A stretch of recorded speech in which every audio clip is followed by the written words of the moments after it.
Comment pouvez-vous faire pour que ce Noël ne soit pas comme les autres Noëls?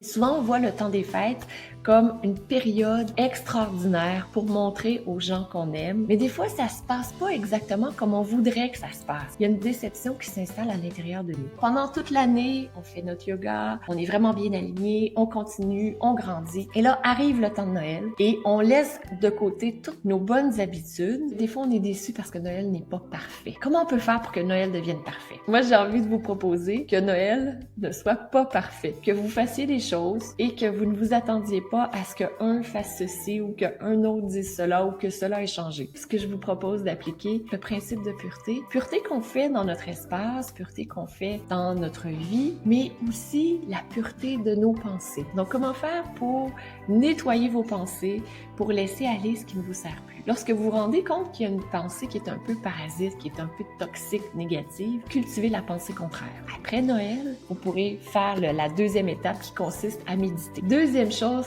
c'est le contentement. Ce n'est pas se contenter de ce qui est là présentement. C'est d'avoir de la gratitude pour ce qui est là. D'avoir un grand bonheur pour ce que vous avez et de ne pas mettre l'attention sur ce que vous n'avez pas. Comment vous pouvez faire pour avoir de la gratitude pour les gens qui sont là? Ensuite, ce que je vous propose, c'est faire les choses que vous avez besoin de faire. Si c'est vous qui avez choisi de recevoir les gens pour le réveillon de Noël, vous avez des éléments à préparer. Par la suite, c'est de lâcher prise sur les résultats de ce que ce sera. Est-ce que tout le monde sera content? Vous faites de votre mieux et c'est ce qui compte. Et on a aussi la connaissance de soi à travers ces expériences que vous vivez. Est-ce que vous pouvez prendre du recul pour vous observer?